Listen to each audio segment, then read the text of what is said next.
ఇదన్నా మా ఇల్లు. పైన రేకులు, పక్కన మట్టి గోడలు. నా ఇల్లు ఇలా ఉందని నేను ఎప్పుడు బాధపడలేనన్నా.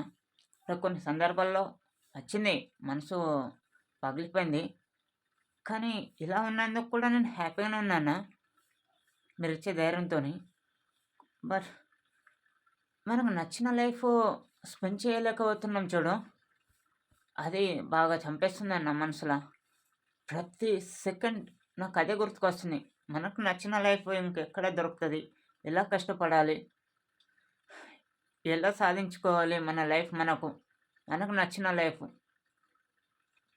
ప్రతిరోజు బాధపడుతున్నాను అన్న, నచ్చిన లైఫ్ దొరకకుండా ఉంటుందని. నాకు తెలుసన్న, డబ్బు సంపాదించినోడు కూడా హ్యాపీ ఉండడన్న.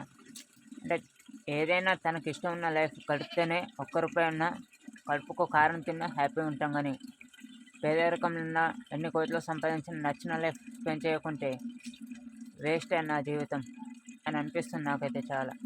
చూడండి అన్న, ఒకసారి 90 పొజిషన్ చూడండి. ఏముంది ఇక్కడ? ఏమన్నా బంగ్లా ఉందా? ఏముందన్న ఒకసారి చూడండి, ఇంటి పొజిషన్ చూడండి. ఇక మొత్తం చూపిస్తా.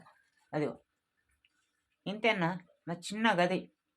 ఈ చిన్న గదితోని నచ్చిన లైఫ్ కోరుకుంటున్నానన్న. ఇంకేం కావాలో చెప్పండి నాకు. మనిషికి నచ్చిన లైఫ్ దొరికితేనే ఎక్కడున్నా హ్యాపీ ఉంటుందన్న. నాకు ఇలాంటి ఇల్లు ఉన్నదని బాధపడతలేను, కానీ నచ్చిన లైఫ్ దొరకలేదని మస్తు కుమిలిపోతున్నాను నా మనసులో. ఏదో ఫేస్లో చిరునవ్వు ఉంటుందే తప్ప మనస్ఫూర్తిగా నవ్వలేకపోతున్నాను అన్న. ఎప్పుడైతే మనిషి మనస్ఫూర్తిగా తింటాడో, మనస్ఫూర్తిగా నవ్వుతాడో, మనస్ఫూర్తిగా అందరితో కలిసి ఉంటాడో, నిజాయితీగా మనస్ఫూర్తిగా మాట్లాడతాడో, ఇవి ఉంటే ఏ బంగ్లాలు, కార్లు అవసరం లేదన్న. పూరి గుడిసెలున్న ప్రశాంతమైన జీవితం అనిపిస్తుంది.